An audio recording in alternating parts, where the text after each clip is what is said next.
Good evening, everyone. Welcome to another episode of Live, Love, and Marry Wiser, where our mission is in our name. Proverbs 4:7 says, wisdom is the principal thing, therefore get wisdom. But with all you're getting, get understanding.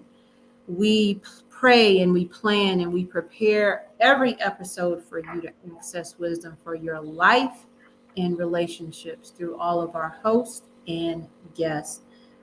So today we are going to talk about the sad side of love and life when love ends in the courtroom. And we have a special guest, family law attorney Betty Toussaint, who's going to be here and share some thoughts and some preparation and just some ideas that we need to learn about when things don't go the way that we plan them. But before we do that, we are going to talk about the book. All right, Pray It Forward for Women Who Choose to Fight on Their Knees. Now, we started this book on January 1st together as a community praying for our beloved. And we have 100 women in our Facebook group now, and we're excited about that. We are actually almost to the end.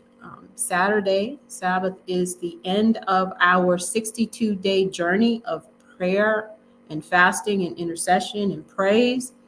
And we're excited about that. We are going to keep the journey going, though. We're going to take a week off, and then we're going to come back and have our morning daily charges as we have been doing so that we can continue to grow together. We are also planning a retreat for those who have participated with us, purchased the book, who, even if you haven't been with us live, but you've been on the journey with us, we're planning a retreat this year. So you will hear more about that as we actually have some hard details. So if you don't have the book, we will drop the link in the comments that you can get that book, written by me and the Holy Spirit mostly.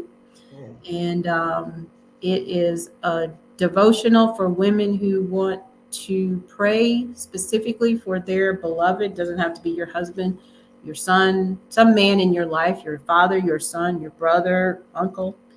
And I'm even praying for my future husband. So join us and get that link in the comments. Speaking of future husbands, let's do an update.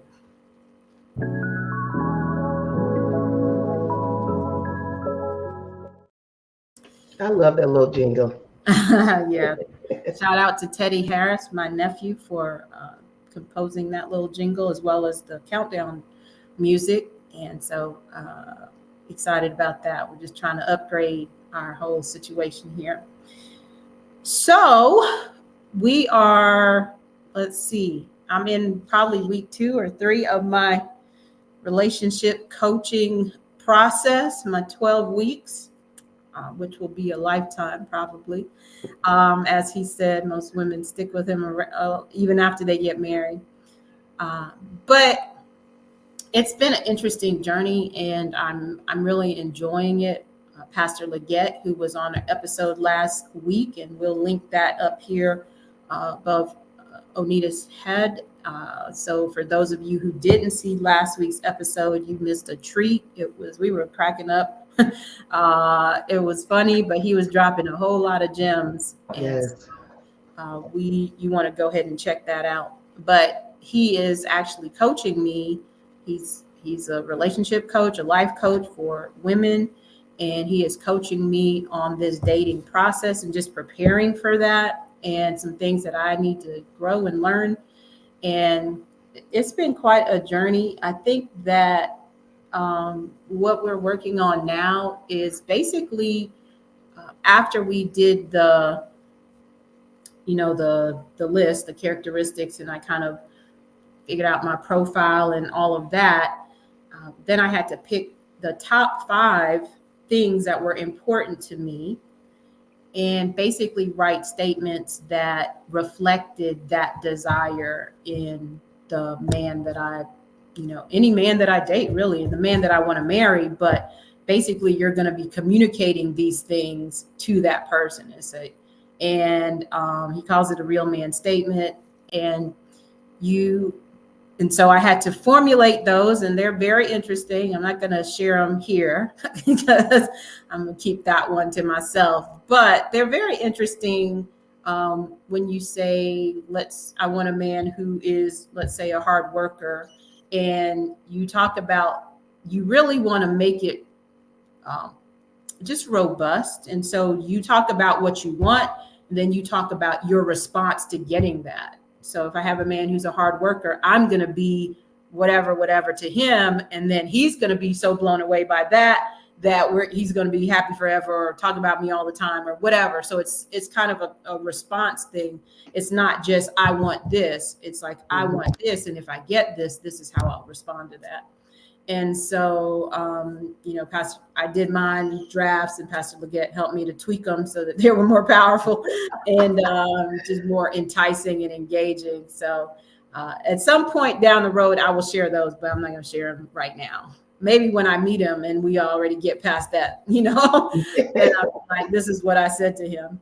And so we're just continuing the journey of building on those things. So I'm excited about it. And I really do highly recommend. I know everybody can't afford it, and things are tight over here too, but I just felt compelled that I needed to do something a little bit differently in this area of my life. I really want to be intentional about meeting the man of my dreams, the man that God has for me, my purpose partner. But I think that we have to,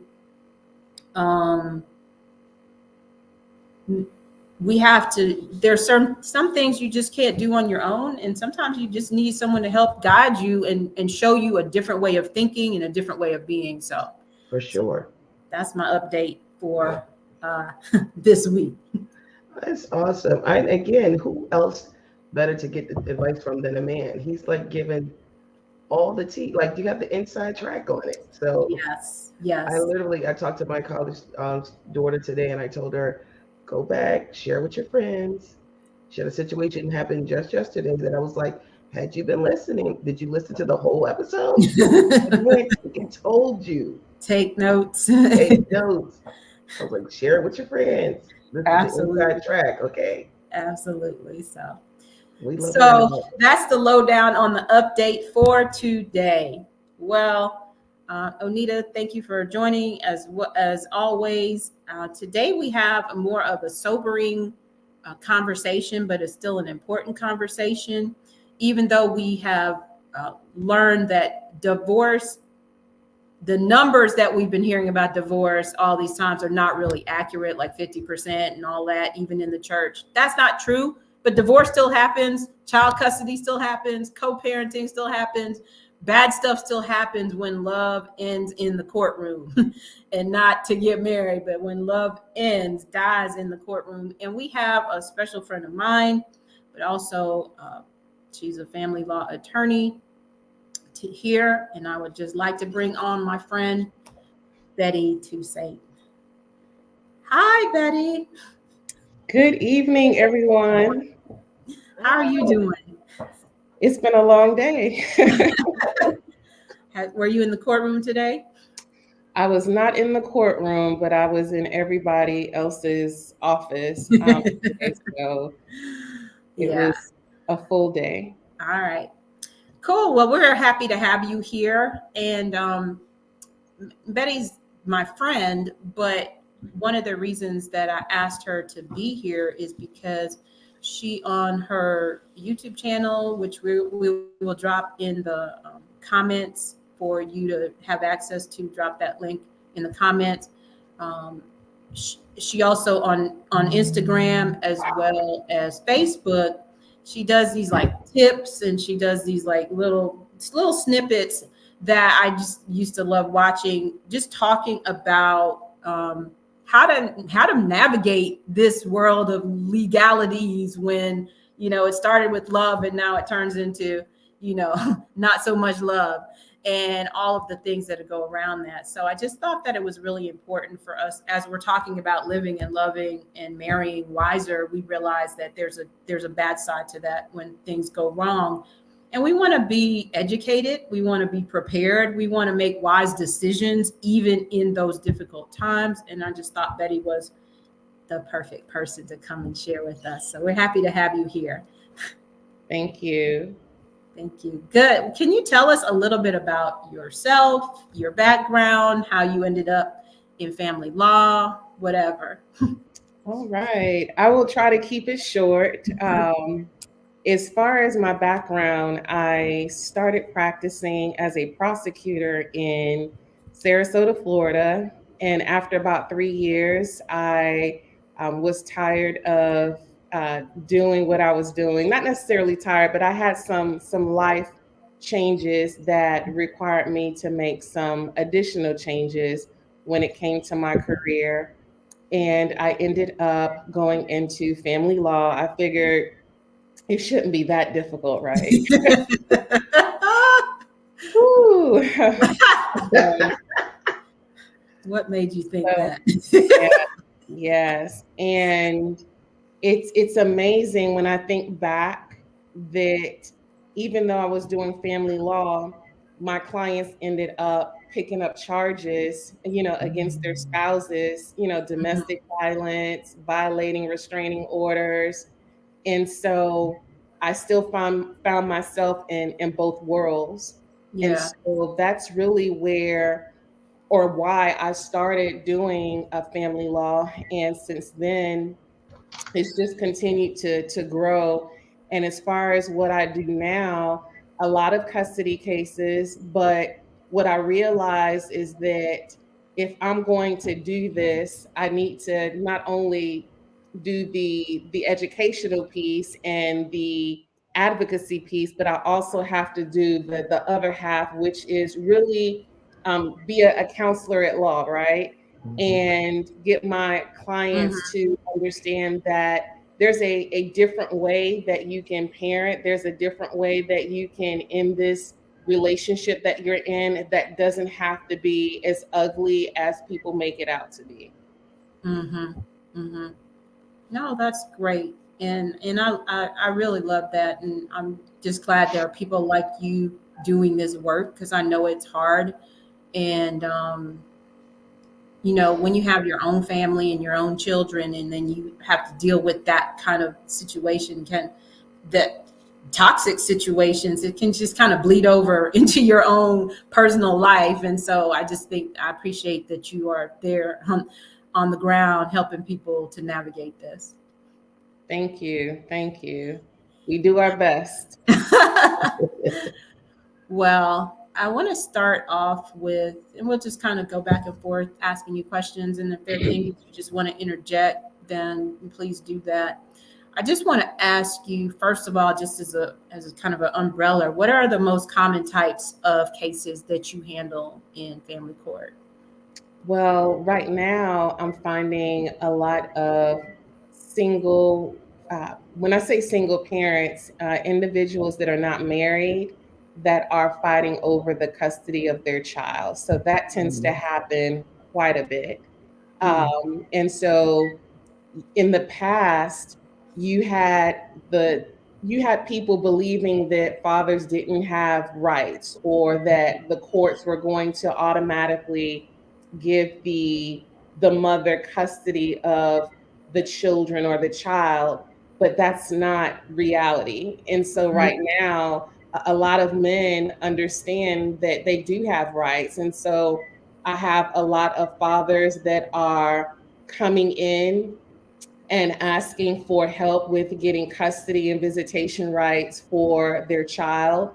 And so now, both parents have to really present evidence as to why the other one shouldn't be in the child's life. And a lot of times they really can't show that dad shouldn't be in the child's life. And so that's what I'm seeing quite a bit now. A lot of fathers are going to court, are saying that I want my visitation rights, that you can't do this. I have fathers that are asking for child support. Wow. And one particular case that I'm thinking about, where, this woman decided that I'm okay with the kids staying with dad, but she wasn't contributing anything financially to the maintenance Mm, of the children. But if the shoe were flipped, we right. would be having a different conversation. And she got really comfortable with dad taking care of the kids, and all Mhm. she was doing was visiting or having the kids over every other weekend. And so times are changing. Hmm.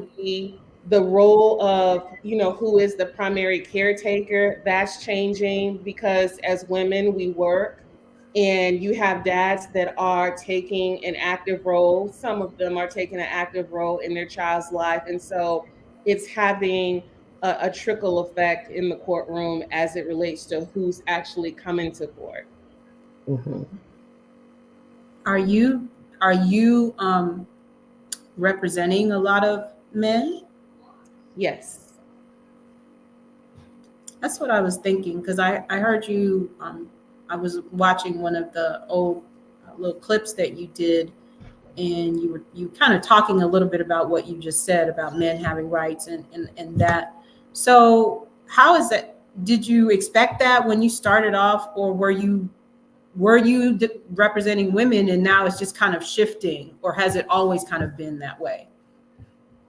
I think personally, I came into litigating for men as a result of just being around a lot of men, Mhm. and hearing the conversations. And so a lot of times these men were frustrated about paying child support and not having access to their child. And it always bothered me, because as a woman, and I was a single parent for years, I wanted my child's biological father to be involved. And Mhm. and so it was personal to make sure that we give, especially Black men, access to their children, because too often you just see women holding it down. And I wanted to see men take active roles in their child's life. There's no reason why they can't. And Right. so it was personal. And Mhm. so over time, because when I do go into court, especially when I'm passionate about something, you can tell that I'm passionate about it. And people hear that you really care about what it is that you do. And so when you start to develop, the reputation, Yeah. then others just tend to follow and believe that you can provide them with the same type of outcomes. And so I think that has happened. Mhm. And right now, where I practice in North Carolina, Florida, as well as Georgia. The judges are on the same mindset that dad needs to be involved, and they don't take too kindly to women that don't allow dad to be Mhm. involved when there is no evidence that dad is a threat or harm to the minor child. Mhm. It's actually good. I'm glad that you are sharing that, and I'm actually surprised to see. I guess not surprised, because I did see a shift, even just for the fact of social media. You're seeing more dads at the outings, more dads at the game, more dads at the mall with their kids. So I've noticed a shift, I guess, overall. My question would be, because we do have a lot of women that mostly watch, what would be some advice for you to give to the women who may be hurt? Because I mean, I grew up in a family of a bunch of single women. I've seen where, I mean, in our case, a lot of times the dads either just wanted to give money and felt like it was okay, but I know a lot of it's because of the relationship between them and the woman, that there was so much anger, resentment, and bitterness, and nobody thought about the fallout of what this does to the kids, like you mentioned earlier, the trickle of effect. So, what advice would you give to that woman who's on the other side, wanted him basically to hurt like he hurt her? What's some advice you can give to them for what this rippling effect does to the children and how they can be better? I'm an advocate of getting therapy. It is hard Amen. to do that without having a third party that's neutral that really just cares about you being healthy and behaving in a healthy way. And so your girlfriends are going to be, Team Betty or Team Lorraine.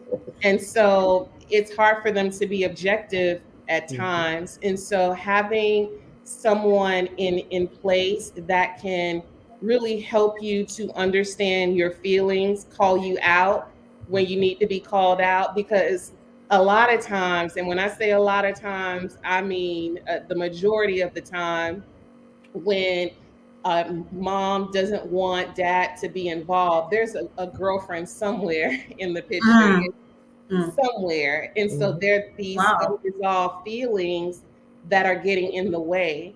And so one of the things, again, encouraging women to go to therapy, number one, to get some guidance.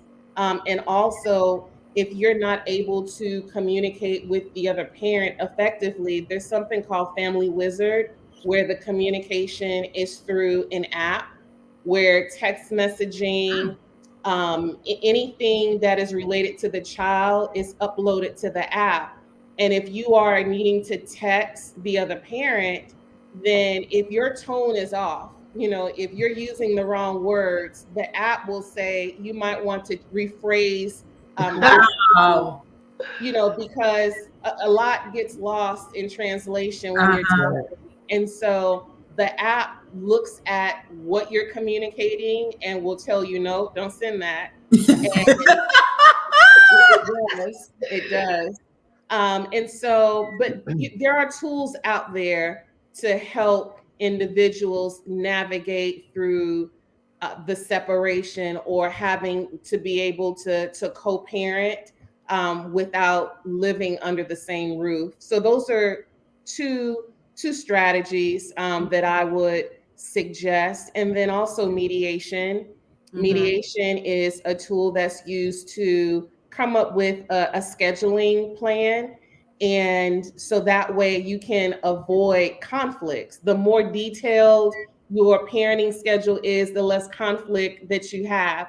And so I recommend, looking at pick up and drop off. If you really don't want to see, the other woman's car outside his house, maybe you might not need to pick up your child at his house, so that won't trigger you to key his car. So you just have to, and I would say, know your triggers, and be honest with yourself. If you know that there are still feelings that are there, then it might not be the best time to go, and have the birthday together this year, with all three of you, like one big happy family, and then the girlfriend or the boyfriend, they come to the party, and then it just triggers you. Like, you just have to know yourself and put some boundaries around your environment, around the type of people that you plan to have contact, and realize that you can't control the other parent. You can't control how they've moved on, who they've moved on with. And so those are things that I try to encourage those that I work with to be mindful of. That's great. I'm so glad you said that word boundaries, because I have a friend who was going through a separation. And I think, so they were married. There's times where everything's great, communicate about the kid. I think she continues to not set up boundaries still, because she continues to tell him a lot about her life.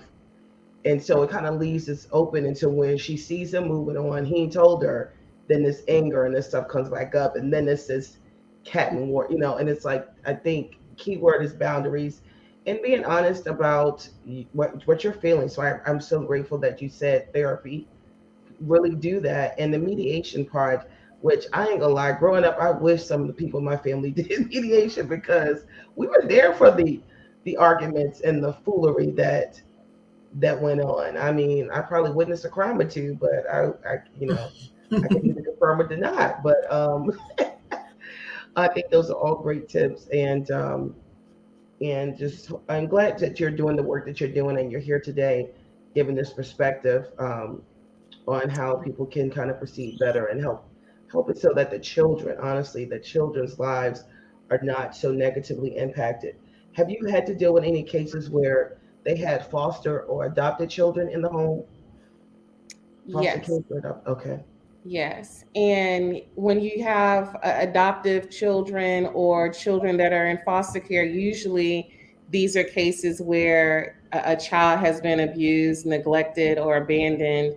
And so you have those cases, and that's difficult. Usually you have a grandparent that steps in that tries to be a part of that child's family so that they are still connected to family, even though they might still technically be part of the foster care system.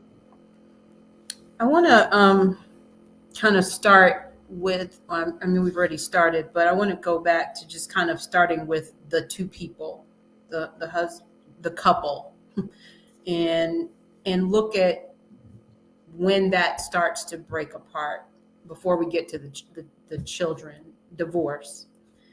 And what are the things that you've seen are the reasons for divorce? And what are some things that a person can do if they feel either their partner has asked for a divorce or separation, or there's something going on that could lead to that? What are some of the things that they should be doing to prepare in a healthy way, in the best way, even if they have hope that there will be reconciliation? Well, the first thing that I would recommend is pulling your credit report. So when you pull that credit report, it gives you an idea of the type of, I guess, balances that you have, debts that you have. Mhm. And then once you pull that credit report, also looking at your credit score, because that credit score is going to also help you determine what your next move is going to be. So, for example, if you have a house with that other party, and now it's time to divide up, equitably the house.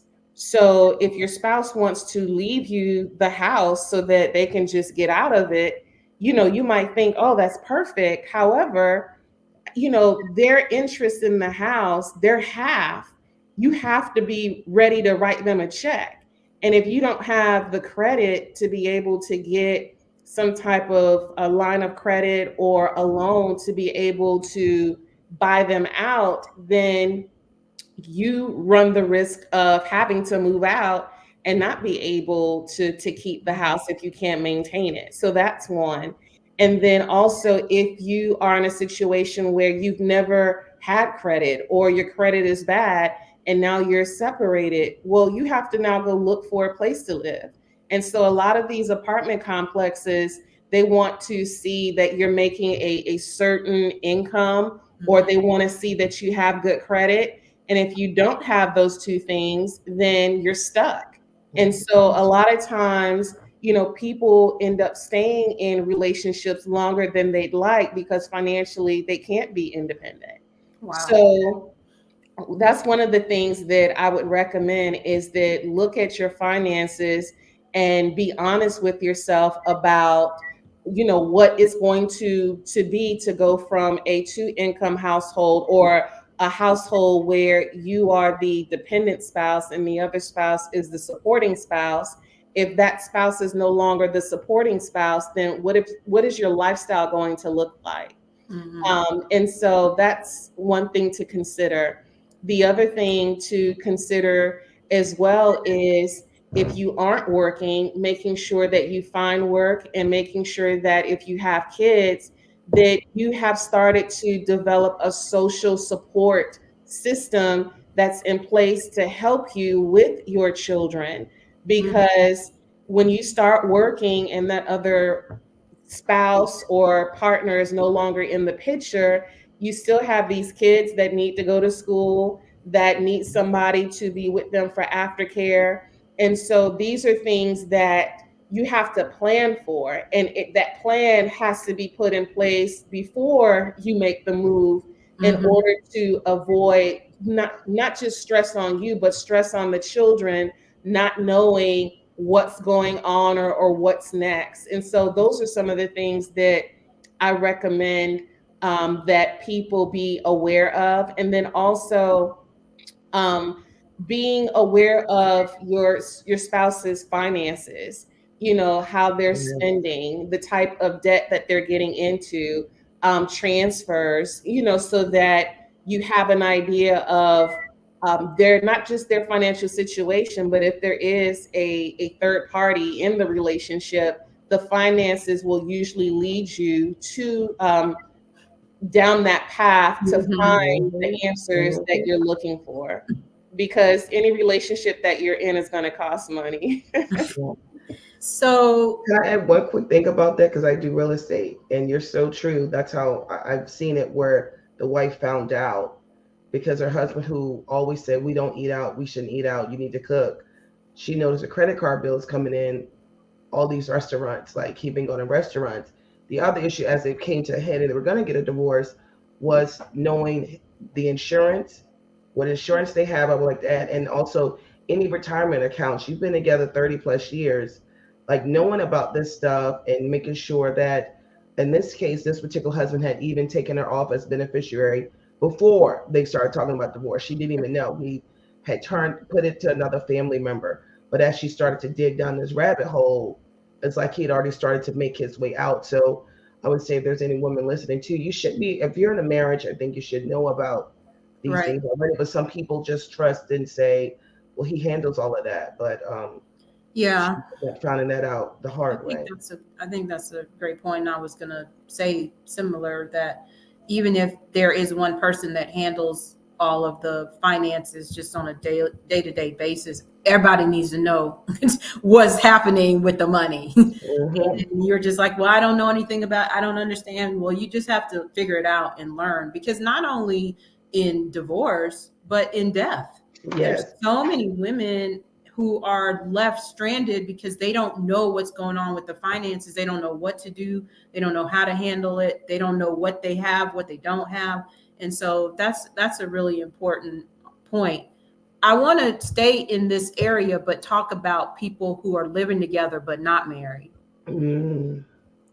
So individuals that live together and are not married, they still, again, have some of the same issues, right? So things don't go well. And, we bought this bedroom set together, and we bought, this furniture together. And so the difference with individuals that are cohabitating versus someone that is married, the laws are designed to deal with the distribution of assets and debts for married couples. And so there's nothing in place for individuals that are cohabitating and decide to go their separate ways. So if you are cohabitating, then my recommendation to you would be to get the other party to sign some type of agreement that if things don't go well, this is how we're going to divide up our assets, because the law does not have anything in place to deal with the equitable distribution of assets for non-married individuals. And so you definitely need to have an agreement.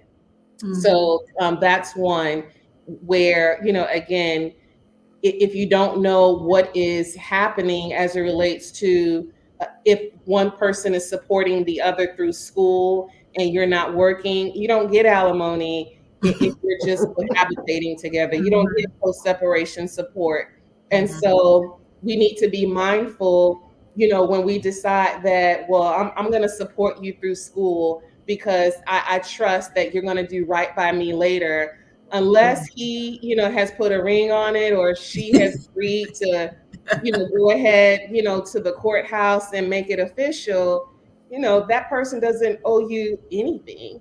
And so the law is really designed to promote marriage, to promote stability, because the courts don't, want a system where you are dependent on the government for support. They want your spouse to make support you even after the divorce. And so so you're at a disadvantage if you are cohabitating but sharing, assets, going into debt with each other, homes. When you buy a home with the person and then your name is on the home, his name is on the home. Again, the only way, if you all get to separate or go your separate ways, you're going to end up having to do a partition action in order to force the courts to make you all sell the property and divide it up. But if you are married and you have the same situation with a house, then a judge will pick, who gets to keep the house and what happens to the debt. And so if you are just cohabitating, then your only recourse is to have a partition action to determine who gets, the proceeds from the house after it's sold. And so you won't really have a choice if the two of you don't agree as to what should happen with the property after you go your separate ways. So there's not just spiritual reasons not to be cohabitating. There are many legal reasons not to be cohabitating. This question just came into my head as it relates to what you were saying. What are your thoughts about prenuptial agreements? That was one of my questions. Well, there you go.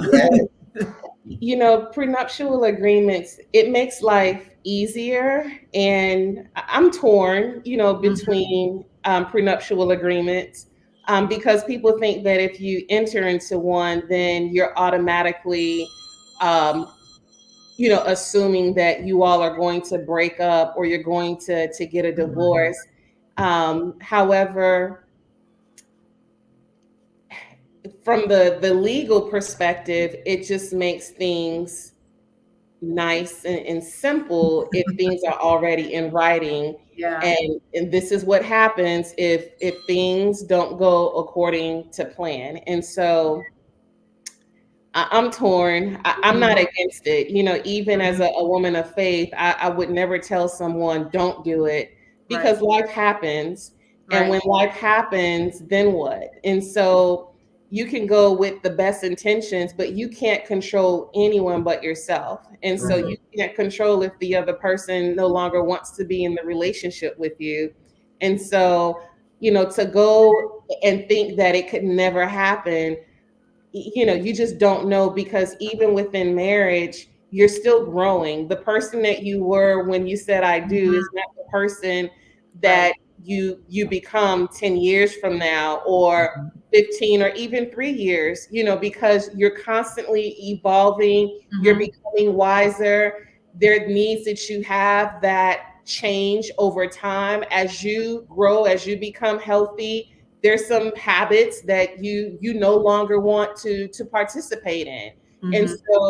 And then we're just talking about self. So how about the other person? They're growing or not growing, and that's having an impact on you as well. And so things happen, people change, people outgrow the relationship that they're in. And so I don't think there's any harm in it. But again, I understand. Yeah. There are post-nuptial agreements.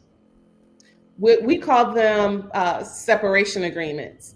And so after if you are separated, or if you're contemplating a separation, you can go ahead, you and your partner decide on how to resolve all of your issues, the debts, the assets, the children, the child support. And that agreement then becomes part of the court order for your final judgment and decree of divorce. Okay. And you can't, I'm asking for a friend of mine, because her husband said he wrote stuff on a paper and had a notary meet them, and he notarized, and he told her that was legit. And I said, y'all didn't go to a court, and I don't think that's official. Can a notarized paper count? Yes. Oh. Okay. And so now, if they've gone ahead and resolved all of their issues on that piece of paper, it's a binding contract, right? And so the question is, does it become a court order? And the only way it can become a court order is if you have an active, open divorce case and it's incorporated, both of you all agree that it's going to be incorporated into your final judgment. If not, it's just a regular contract.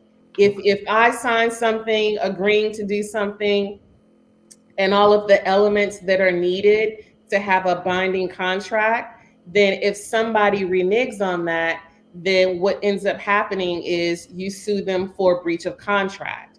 That's different compared to this is a court order. Your recourse would be a motion for contempt because now you have violated a court order. And so there are different consequences to both. With a breach of contract, it might be that you might have to pay my court costs and attorney fees if I get an attorney. But with a violation of a court order, you might be looking at fines or jail. Okay, so now let's add the children into this mix. So let's start with just a marriage, okay? And now we're talking about custody and co-parenting and all of those things. What are some of the advice that you give, some of the things that people need to think about, some of the ways to do that in the healthiest possible way? We know it's a terrible situation, even communicating it to the children. What is your advice around that? Around communicating with the kids or just co-parenting in general? All of that. I mean, telling the children that you all are getting divorced, and then how do you navigate kind of like custody and all of that, and how does the courts look at it? Just kind of talk us through that. Well, one of the things that most courts do is have parenting guidelines. And those parenting guidelines specifically say that you can't disparage the other parent in the presence of the minor children. They also talk about you can't block the parent from having telephonic communication with their child. And so there are things that are put in place to prevent you from alienating the affections of the child from the other parent. And so those parenting guidelines are the same thing that I would tell any parent is, remember that your issue with that child's parent is your issue with that child's parent, and don't pull the kids into it. And so, having conversations about the other parent in the presence of the minor children, just don't do it. If you do it and it gets back to a judge, the judge is going to frown on that. And so the communication with your child has to be clean. It can't involve you talking about, this is what your dad did to me. And that is not appropriate for a child whatsoever. So that's one thing that I would definitely say it's a no-no across the board every single time. The other thing is parents that are not considered the primary residential parent, they have to take ownership of being involved. And so a lot of times when, let's say, Johnny doesn't live with me, but lives with dad, and then I'm constantly blaming dad because, I missed the basketball game. Dad didn't tell me about the basketball game, or I didn't know Johnny was failing in school. Why didn't dad tell me Johnny was failing in school? You are a parent. Both of you are parents. It is not my responsibility to spoon feed you, especially if you have a court order that says that you have joint legal custody, or shared parental responsibility is what we call it in Florida. Then that means that you can walk yourself, into the office at the school, and you can ask to make an appointment with the teacher. You can get your child's report cards. You can set up the portal to receive communications just like the other parent can. And so when we talk about personal property and boundaries, too often, one parent will make the excuse, well, the other person cut me out. They can't cut you out. You don't need their permission to show up at a parent-teacher conference. You Right. don't need their permission to show up at a game or call the coach. That is within your right. You have the freedom to do it. And parents need to understand what it means to be a parent. And oftentimes, we live in a society, or used to live in a society, where everything was a woman's job. It's my job to get the cards for Valentine's Day to send to school. It's my job to get the costumes. It's my job to fill out the applications for your field trips, whatever it is. And it's not. If a child has two parents, then they need to share all of those responsibilities, whether they are living together or not. But it's something that has to be taught, because old school was mom will get it done, mom will make it happen. Yeah. And so we have to educate both parents on how to make sure that you're doing your part and not making an excuse as to why you're not stepping up to the plate as a parent. So that's another key parenting advice that I would give, is that learn how to be a parent and do your job. And Man. in terms of, talking with the kids, again, if you don't know how to talk to the kids, then again, it might be time to get the child a therapist, and that therapist will guide both parties on what they need to do and how they need to do it. But definitely, children, depending on their age, maturity level, all of those things are factors that need to be considered before you have those conversations with your child. That's awesome. Have you had to put pets part of the divorce case or custody case? Because I know their pets, like their dog or their cat. Have you had to have that had to be one of their conversations? Because for some people, that is their child. Have you had to ever be a part of a custody battle that included a pet? No, I think that what I have found is that, a parent may have used the fact that the child had a bond to the pet that was in the house, used that as a reason to allow more contact with that parent so that the child would have contact with the pet. That's what I've seen. Okay. Yeah. Okay, so I want to talk about maybe like domestic violence, and you're separating for that, and restraining orders, and just kind of talk about how does someone navigate that. I was just listening to a podcast of Lori Morrison. She was on this program last month, and she's a private investigator, and she talks about safety and safe physical and sexual and emotional safety. And I was listening to the podcast, they were talking about domestic violence and saying that, a lot of people say, well, why didn't they leave? Why didn't they leave? Why didn't they leave? And the woman said, we need to change one word. And she said, instead of saying leave, say escape. Because it's not, and it totally changes the picture. Because when you think of escaping, it's because you're in prison somewhere. And it's not just like opening the door and walking out. There's so much. So have you had to deal with any like domestic violence cases and navigating a divorce in that situation? And how did you do that? And what's for a man or a woman? Because we know men also are, abused as well, women predominantly. How do you navigate that?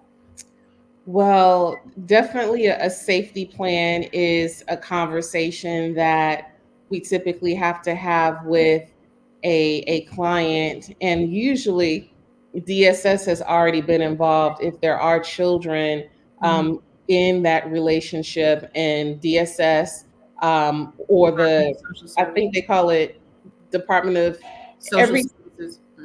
Yes. Yeah, everyone has a different name, but that's typically what it's called. Yes. And so they usually come in and help the battered individual in the relationship to come up with a safety plan, get some counseling so that they are able to identify what domestic violence is, because oftentimes people just think domestic violence is just me hitting on you, but it's more than that. You know, it's about the verbal abuse, the emotional abuse, the financial abuse. And so they're different, you know, forms, the power and control. And so a lot of counseling is also involved for those individuals to help them understand that they don't have to stay in that situation, and they need to get out. So what I have found, I've had some sad cases where DSS or DHS was involved, and because they had been involved previously and mom or whoever didn't get out of that relationship, they will remove the child. And so what I encourage individuals to do is make sure that they understand that their child will be removed from the home if they don't do what they need to do to protect not only themselves but the damage that domestic violence does on the child, because then they end up repeating the cycle of domestic violence.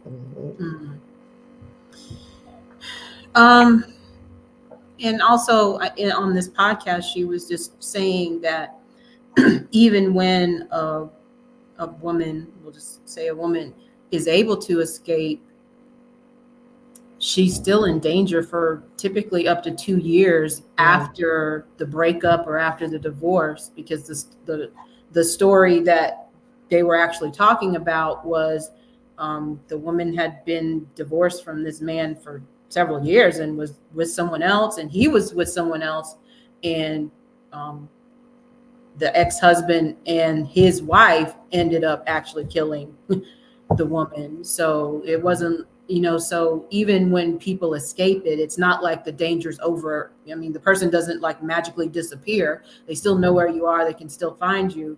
But so we need to, but that still needs to be navigated. And even getting a restraining order, they said, is important, even though a restraining order doesn't keep the person from being close to you or coming in contact with you, but you need to have it to help the police to be able to navigate that. Can you talk a little bit about that? Definitely. Usually your restraining orders are good for a year, and then you have to go back and renew them. And you can continue renewing them. I know some people keep them on a calendar. They make sure that that's a day in court that they do not miss. And so that is one thing that definitely helps. And also, when there are violations, women need to speak up. And because when there are violations, then that individual will be found in contempt and will go to jail. Because violations of injunctions are a big deal to our judges, to our court system. And so, you know, the person that has taken out an injunction or restraining order has to be sure that they follow through and take the necessary steps to hold that individual accountable for violating the restraining order. No, I think that's so important, because a lot of times it's like your emotions get involved. And so like in the heat of the moment, or things that something has happened and you're just like, okay, get the restraining order. But then they might try to sweet talk you, or might try to make you so that when they come around, you're like, okay, well, I won't report it this time. But then they're just really setting you up for whenever they just come around. And now it's like, well, you haven't been reporting it, so maybe we can get back together, or maybe we can, you know, and all this kind of stuff. And then, you know, tragedy can turn. As we start to wrap up, Onita, I don't know if you have any pressing questions that you wanted to ask. I mean, I'm sure there's a lot of questions that we want to ask, but you know, we don't want to keep her all night. Well, I just wanted to add to that, again, from what's her name you just were referencing? Lori. Lori, like she was saying, also as far as being safe in church, I've seen people who are in church not do the restraining orders and not report things, because sometimes you're encouraged by leadership to just pray it away. Yeah. or they're concerned about the negative backlash they'll get from other members, or feeling stigmatized and not doing that, not doing what they need to do. We're still, even the Bible says, obey the law of the land. And so you still need to do these things. Don't let like you said, Lorraine, oh, he's in a good mood today, let me not do what I need to do to protect myself. Right. And so I like that Lori talks about that in her book as well, about making church back a safe place too, because those things need to be reported. And then unfortunately, because people don't report, sometimes you sometimes have somebody working in different positions in church that maybe should not be in that positions, especially when it comes to dealing with the youth. Very true. Very, very true. But I've seen churches talk more about domestic violence, and believe it or not, I've had many cases where it's the wife, that is the one being accused and the one that gets locked up. Mm. So, and again, it's about power and control, and both parties, may struggle with power and control.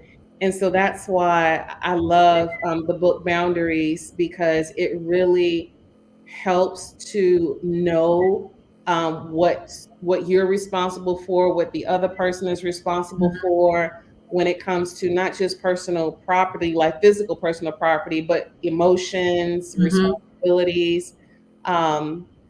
Those really come into play when it comes to just the conflict that causes individuals to butt heads and find themselves in a domestic violence type situation. Yeah. And I think that, I'm glad that you're seeing churches do better around this topic. Yes. I know some churches that are not doing better around this topic, and we need to, and even just the whole idea of divorce and custody and co-parenting and all of these things, a lot of these people are in faith communities, and situations have happened, and there's a lot of judgment, there's a lot of, now it's like, I'm your friend but I can't be your friend, and all of these things, because it's not like you don't just lose a partner and your child and all that, but a lot of times you lose friends when divorce happens. And like you were saying earlier about getting a support system and starting to build that, because there has to be people that in a sense are on your side, because that's how it happens in the church. And I think that we need to get away from that. I get when you're a couple and you're friends with a couple, it can be difficult to navigate, but I think we have to get away from being on sides and making sure that everyone is supported. I want to just kind of, first of all, ask you if there's anything that you want to share that we haven't asked about. There's probably a lot. Well, maybe we'll come bring you back on next season and we'll get there's probably a lot. What I will say, since it's fresh on my mind, is that we need to make it safe for women or individuals that are being abused to be okay with talking about it and not being ashamed, because a lot of times there's shame, that the person that is the victim is feeling, and they shouldn't feel it. And so their experiences are going undetected, and they stay in these relationships, for years, and no one knows, what's going on. And so I think that having more conversations, and listening to the cues, right? Listening to, why are you so miserable? Why aren't you coming around? Why, do you have to ask, your partner, to move to the left or the right? Like, there's some red flags that we just need to really pay attention to what's going on in the lives of individuals that are in our community and families. Yeah. One of the other recommendations that that Lori made when she was on, but also they talked about on the podcast, is that just putting up signs in the women's restroom of where you can access resources. Because a lot of times, if that person is that controlling, they don't really have any time when he's not around breathing down the neck. And you don't want to walk up to them and say, hey, what's going on? What's wrong? When the person's standing there, you're just putting them in danger.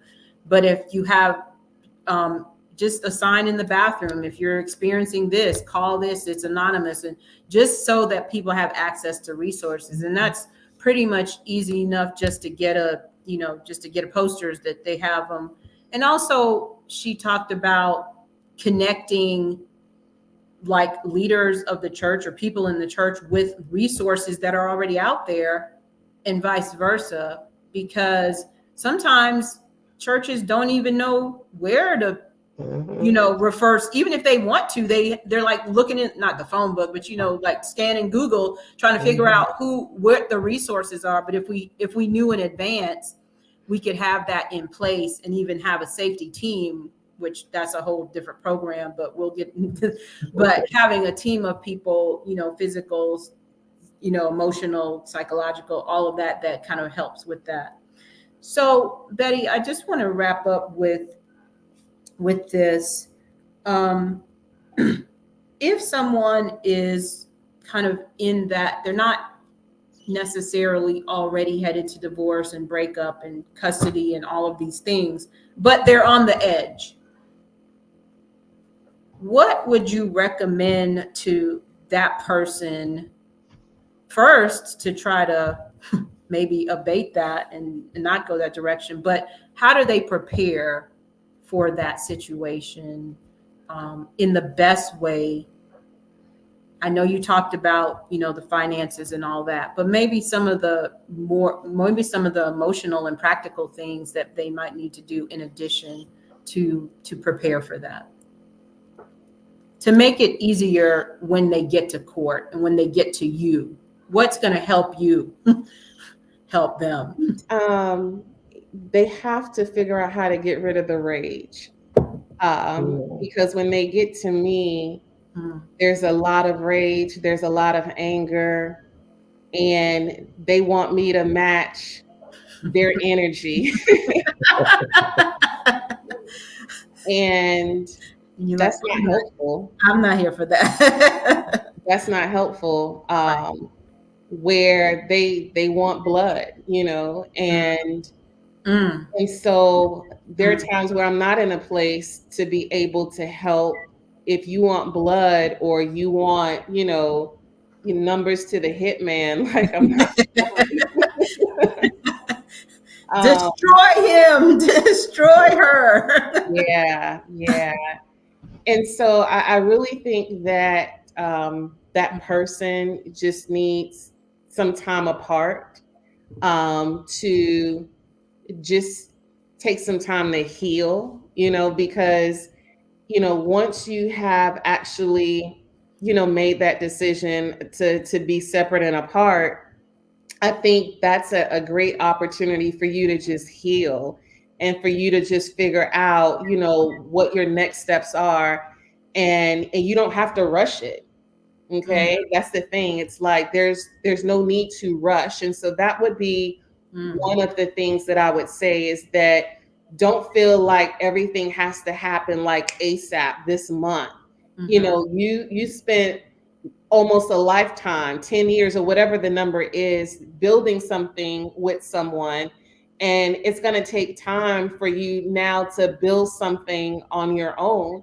And so give yourself time to get to know who you are as a single person now.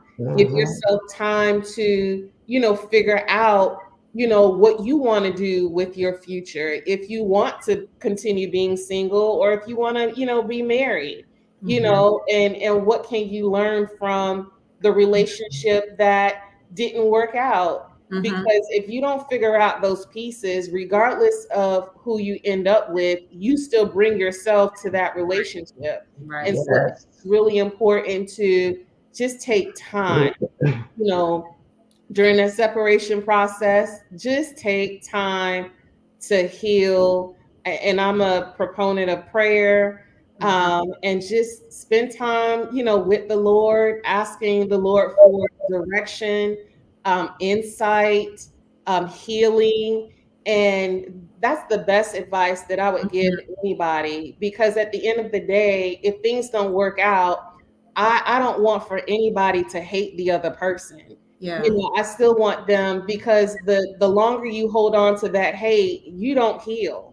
You don't get to move forward. You don't get to be happy and experience joy, because Right. you're carrying this baggage that everybody can see. And Yeah. so it's unattractive. And so take the time, to heal, to figure out your finances, to be able to stand on your own 2 feet, and again, divorce is permanent, and so separation is not. So that time apart might be what you need, to figure out, is it worth it? Right. So I would say don't rush. And everyone, whether you are married or not, I think needs to have financial freedom, to be able to make moves and to be able to function as an adult, whether you're with someone or not. I think that that is something that everyone, whether you are contemplating divorce or separation, you need to be able, as an adult, to be able to take care of your shelter, take care of your other physiological needs. Like, that just needs to be something that all adults are able to do. Those things can't just go out the window because now you're no longer in a marriage relationship. Wow. That's great. Thank you for, I love that you landed there, because I think that's so important. And I appreciate all that you have shared with us. We have your YouTube channel was in the comments, and also your website. We're going to drop that here right now.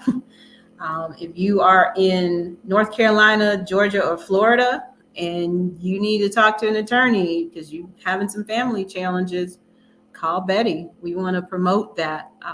She's a Christian, she's a woman, she's African American. We support all of that. And so, and she has her own practice. And so and she's growing. And so we support that. So please, justiceandwholeness.com. Thank you so much, Betty. We are going to, for those of you who are watching, we're going to drop the link for our Afterwise recording. Betty's going to be backstage with us and that. And if you have any questions you want to ask her directly, you can do that. So we'll drop that in the comments. So you can just click that link and go there as soon as we get off. Thank you so much, Betty. If you, we appreciate. We'll see you shortly. I'm going to work on my lighting. Okay, we'll see you shortly. Thank you. We really appreciate Betty joining us today. That was amazing. Yes. Great information. We know it was not the most fun conversation like last week, but it's a necessary conversation that we want to have. The scripture that I want to reference today is Isaiah 1:17. Learn to do good, seek justice, rebuke the oppressor, defend the fatherless, plead for the widow. A lot of times we as Christians take this posture of, let's just, forgive everybody for everything, and everything will be all right in the sweet old by and by. But God wants us to have justice here. And we really appreciate Betty and all of those out there who fight for justice for men and women in these difficult situations. So learn to do good, seek justice, rebuke the oppressor, defend the fatherless, and plead for the widow. That is our responsibility as children of God. Onita, thank you so much again for being here with me and for the great questions as always. We would love for you to subscribe, like, share, comment. You can hit that like button right now, actually. That would be awesome. Comment And we would really love to see you backstage with us as we spend a little bit more time with Betty. If you would like to have me speak at one of your events, please see us. You can book me at asinglemission.com. There's a Book Lorraine tab, and I would love to come and speak for you. And we are just excited as we continue through this season 4, and we're a good way through it, y'all. Yes. We thank you for joining us, and we look forward to seeing you next week. And until next time, make choices that will help you live, love, and marry wiser. God bless you.